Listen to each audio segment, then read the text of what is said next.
बस इतना याद रख, किसी से ना फरियाद कर, लक्ष्य तुम्हारा त्याग मांगेगा, इच्छाओं को किनारे रख, खुद को खुद के सहारे करना होगा, क्योंकि सब कुछ दांव पर लगा है। रुक सकते हैं, टूट सकते हैं, परंतु झुक नहीं सकते। तो तैयारी करते रहे इसी प्रकार से यूपी सब इंस्पेक्टर की। और आज चलते हैं हम अपनी अगली क्लास पर, जो है बजट के बारे में। तो ये बजट का उल्लेख कहां पर किया गया है, किस आर्टिकल में किया गया है, बजट शब्द हमारे संविधान में है कि नहीं है, इन सभी शब्दावलियों को आधार मानते हुए हम इस क्लास को बढ़ाते हैं और चलते हैं अपनी क्लास पर। तो यह है भारतीय संविधान का जो बजट का प्रावधान है। अब बजट की बात कर लेते हैं हम लोग। तो ये हमारे संविधान में, भारतीय संविधान में बजट की चर्चा नहीं है,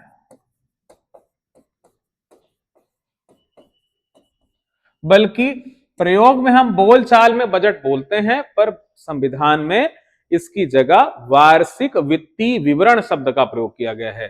तो बजट ना होकर वार्षिक वित्तीय विवरण,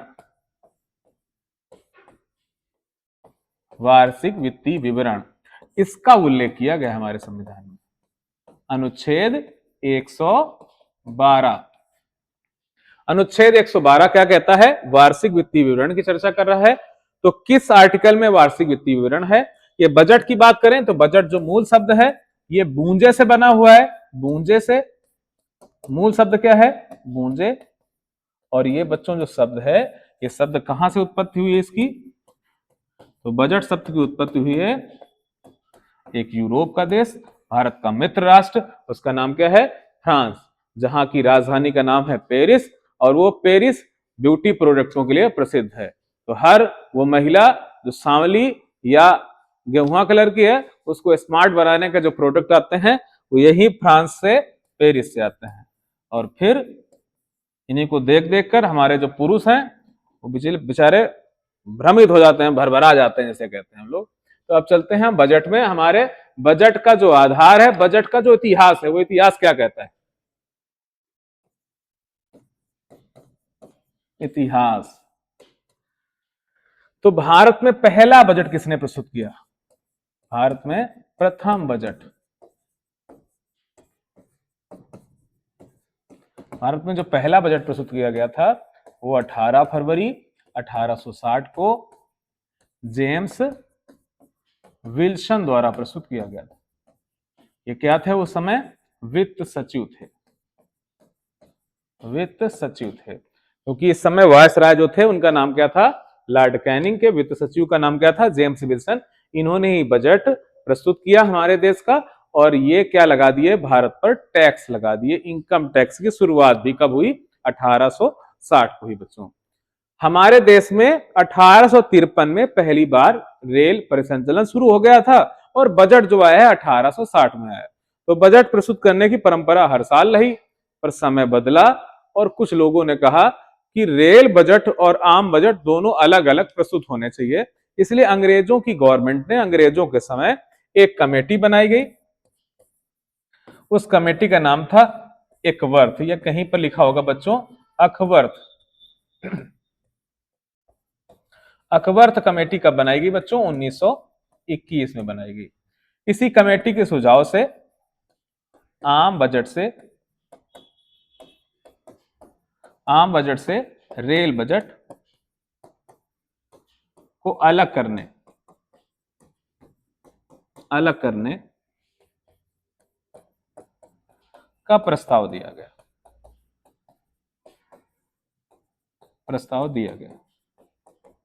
अब प्रस्ताव दे दिया गया तो बच्चों इसको नोट करना, तो आप लोग स्क्रीनशॉट लेना चाहो तो ले सकते हो।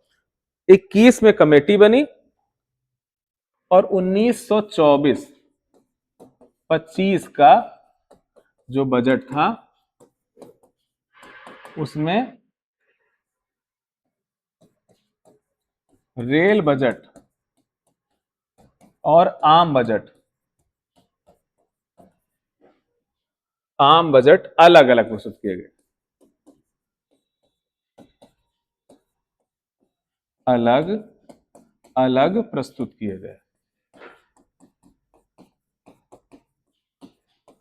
प्रस्तुत किए गए। तो आपसे पूछेगा कि रेल बजट को अलग करने के लिए कौन सी कमेटी बनाई गई थी बच्चों? अकवर्थ कमेटी। अकवर्थ कमेटी किस वर्ष बनाई गई थी? 1921 में। किस वर्ष रेल बजट और आम बजट अलग किए गए थे? तो 1924-25 के बजट में ये अलग कर दिए गए। धीरे धीरे समय बीता और हमारे देश का जो देश था हमारा आजादी की लड़ाई लड़ रहा था और उस लड़ाई में हम लोगों को सफलता मिली और भारत क्या हो गया? आजाद हो गया बच्चों। जब आजाद हुआ तो स्वतंत्र भारत के वित्त मंत्री, प्रधानमंत्री सब लोग बने हैं। तो जो वित्त मंत्री थे उनके द्वारा देश का बजट प्रस्तुत किया गया। तो स्वतंत्र भारत का प्रथम बजट।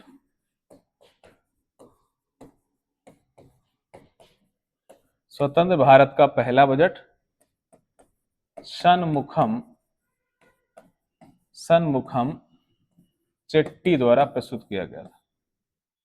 तो सनमुखम चेट्टी ने 1947-48 का बजट प्रस्तुत किया था।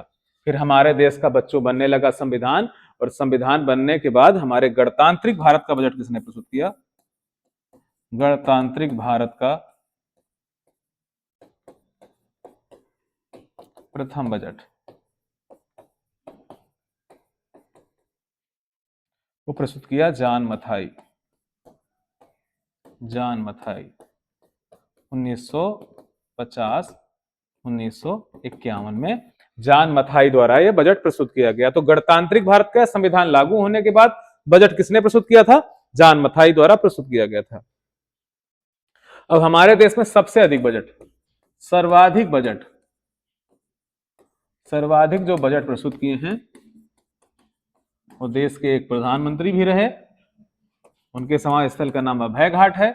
उनका नाम है मोरारजी देसाई।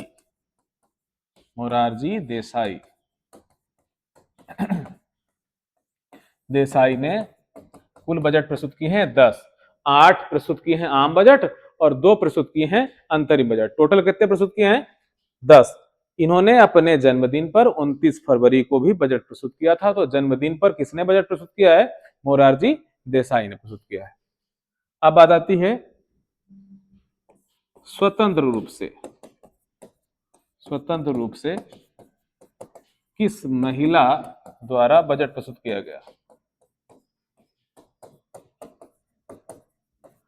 वो है देश की पहली स्वतंत्र रूप से वित्त मंत्री। उनका नाम है निर्मला सीतारमण। बजट पहले 5 बजे प्रस्तुत होता था, पर यशवंत सिन्हा के द्वारा इस प्रक्रिया को चेंज कर दिया गया।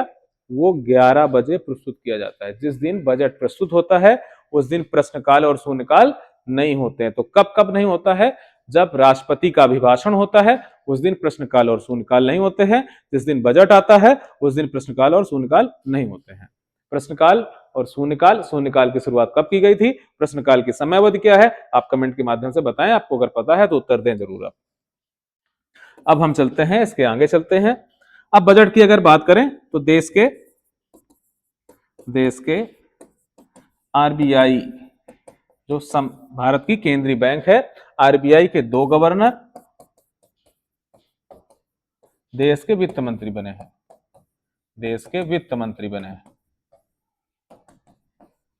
एक का नाम है सीडी देशमुख और एक का नाम है डॉक्टर मनमोहन सिंह। अब मामला है कि आप बताओ, आप लोग, कि रेल बजट और आम बजट अलग अलग प्रस्तुत होते हैं कि एक साथ प्रस्तुत होते हैं? तो रेल बजट को आम बजट से मिलाने के लिए, रेल बजट को आम बजट से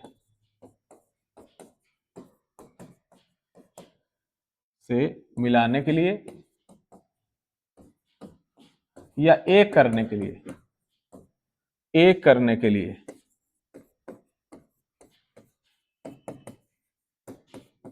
एक करने के लिए विवेक देवरान कमेटी का गठन किया गया, जिसके पश्चात 2017-18 में रेल बजट को आम बजट के साथ प्रस्तुत किया गया, आम बजट के साथ प्रस्तुत किया गया।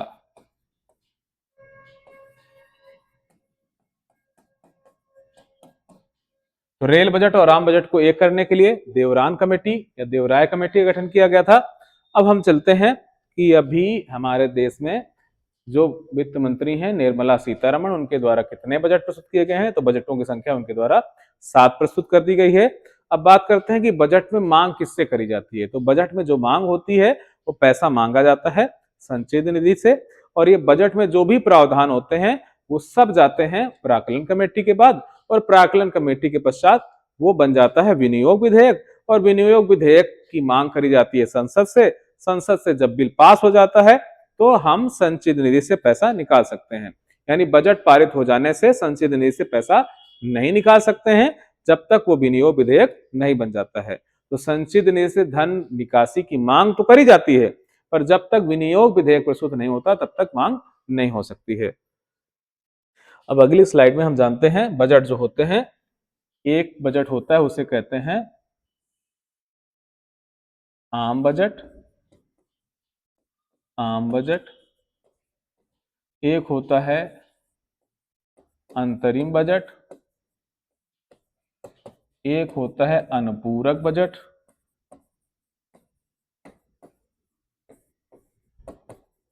एक होता है लेखानुदान।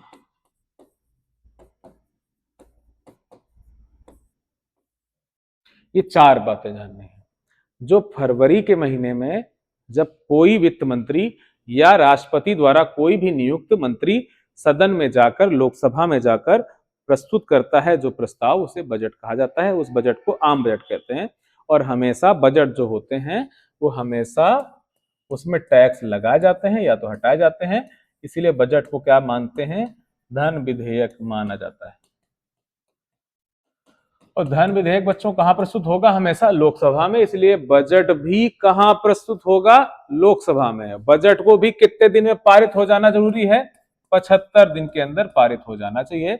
बजट आगे चलकर क्या बन जाता है, वो जाता है प्राक्कलन कमेटी के बाद। प्राक्कलन कमेटी के बाद जो करती है उसका आकलन करती है कि कहां पैसा कम मांग रहे हैं, कहां ज्यादा मांग रहे हैं। फिर वो बनता है विनियोग विधेयक। विनियोग विधेयक बनते ही प्राक्कलन ने जितना कटौती करनी थी कट दिया। अब कटने के बाद जो बचा उसे कहते हैं विनियोग विधेयक। विनियोग विधेयक पारित, जैसे पारित वैसे समझ लो संसद ने पारित कर दिया। अब आप निकाल सकते हैं देश की संचित निधि से धन निकाल सकते हैं। तो विनियोग विधेयक कहां से पास किया, संसद से। संसद से पारित होने के पश्चात ही संचित निधि से धन निकाला जा सकता है। अर्थात संचित निधि का रक्षक कौन है, इसका रक्षक, तो रक्षक भी कौन है, संसद है। तो संचित निधि का रक्षक संसद। संचित निधि से अगर पैसा मांगना है तो कौन सा प्रस्ताव देना पड़ेगा, विनियोग। बजट पारित करने से संसद संचित निधि से पैसा निकालने की मंजूरी नहीं देती है जब तक वो बिल क्या नहीं बन जाता है, विनियोग नहीं बन जाता है। अब है अंतरिम बजट बच्चों। अंतरिम बजट वो बजट होता है जिस साल चुनाव होने वाले होते हैं।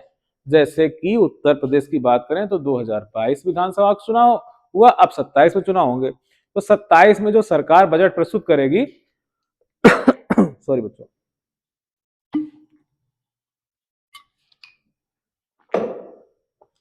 27 में जो बजट प्रस्तुत करेगी वो होगा उस साल का अंतरिम बजट होगा। तो अंतरिम बजट जो होता है वो चुनावी वर्ष का बजट होता है। तो चुनावी वर्ष के बजट को क्या कहते हैं, अंतरिम बजट कहते हैं। फिर चलते हैं हम अगले बजट पर, जिसका नाम दिया हुआ है यहां पर अनुपूरक बजट। अनुपूरक बजट जैसे आम बजट में कुछ मांगे रखी गई, महंगाई या किसी कारणवश कुछ मदों पर पैसे की कमी पड़ जाती है, तो घटे हुए धन को या नई मांग करने के लिए एक बजट प्रस्तुत किया जाता है। तो घटे हुए धन या नई मांग के लिए अनुपूरक बजट लाया जाता है, बजट प्रस्तुत करते हैं। चाहे वो आम बजट हो, चाहे वो अंतरिम बजट हो, चाहे अनुपूरक बजट हो, ये तीनों बजट के जो प्रावधान है ये जाते कहां पर हैं? आकलन कमेटी के बाद। आकलन कमेटी उसमें कुछ कटौती के प्रस्ताव करती है, कुछ चीजें कम कर देती है या वैसा ही बना रहने देती है। जो भी करेगी कम ज्यादा करने के बाद जो बचेगा उसे कहा जाएगा विनियोग विधेयक। विनियोग विधेयक पारित हो जाएगा तब संचित निधि से पैसा निकाला जा सकता है। यानी आम बजट, अंतरिम बजट और अनुपूरक बजट के पश्चात क्या लाना पड़ता है? विनियोग विधेयक। बिना विनियोग विधेयक के संसद से पैसा या संचित निधि से पैसा नहीं निकाल सकते हैं। तो बिना संसद की अनुमति के तो कोई भी धन नहीं निकाला जा सकता। पर एक बात बची है आपकी, लेखानुदान। जिस साल चुनाव होने वाले होते हैं, इसका उल्लेख अनुच्छेद 116 में किया गया है। जिस साल चुनाव होने वाले होते हैं, चुनावी साल, उस साल नई सरकार के गठन तक जो सरकारी नौकरी करने वाले व्यक्ति हैं उनको सैलरी और पेंशन देने के लिए लेखानुदान की मांग करी जाती है और एक लेखानुदान में 2 माह का खर्चा निकल आता है। लेखानुदान में केवल क्या व्यवस्था है बच्चों? केवल व्यवस्था है पेंशन, भत्ता और वेतन देने की व्यवस्था है। ये जो व्यवस्था है इसे ही लेखानुदान कहते हैं। इसको पारित कराने के लिए विनियोग लाने की आवश्यकता नहीं होती है। तो लेखानुदान में सीधे पैसा कहां से निकल आता है? संचित निधि से सीधे पैसे निकल आते हैं। तो संचित निधि से सीधा पैसा किस माध्यम से निकलता है? तो बच्चों लेखानुदान से निकलता है। लेखानुदान के लिए विनियोग की आवश्यकता नहीं होती। बाकी जितने प्रकार के बजट हैं उन सब में लेखानुदान के अलावा सब में विनियोग लाने की आवश्यकता होती है। विनियोग का उल्लेख किस आर्टिकल में है? अनुच्छेद 116 में उल्लेख किया गया है। अनुपूरक बजट पूछे तो 115 में उल्लेख किया गया है। अगर पूछे विनियोग विधेयक तो 114 में उल्लेख किया गया है। अगर पूछे प्राक्कलन कमेटी का उल्लेख 113 में किया गया है। अगर पूछे वार्षिक वित्तीय विवरण का उल्लेख कहां किया गया है? 111 में किया गया है। तो एक बार फिर से लिख लेते हैं हम लोग बच्चों, वार्षिक वित्तीय विवरण जिसे बजट कहते हो आप,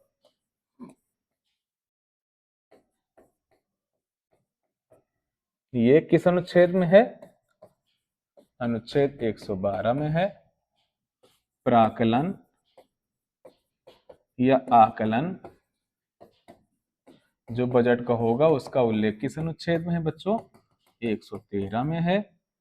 विनियोग विधेयक किसमें है? विनियोग विधेयक 114 में है। अनुपूरक बजट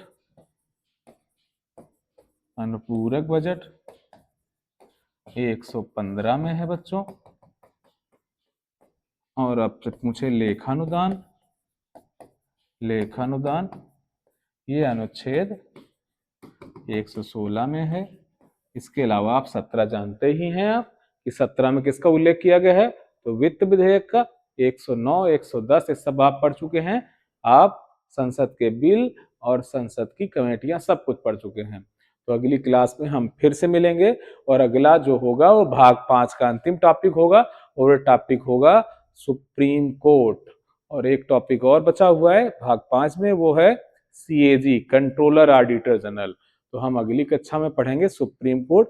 सुप्रीम कोर्ट एक कक्षा में हो सकता है पूरा समाप्त ना हो पाए, इसलिए हम एक नहीं 2 वीडियो उसमें हो सकते हैं आपको पढ़ने पड़े। तो जितने भी पढ़ने पड़े हम आपको पढ़ाने के लिए तैयार हैं। हम वीडियो बनाएंगे आपके लिए।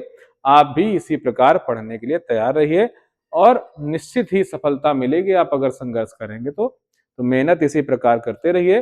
भगवान भी आपकी परीक्षा की घड़ी ले रहा है, देख रहा है और जल्दी ही नई शुभकामनाएं, नई खुशियां देगा। आप सभी सफल हों, ऐसी मंगल कामना के बाद हम इस कक्षा को यहीं आज समाप्ति घोषणा करते हैं और फिर मिलते हैं हम अगले वीडियो पर।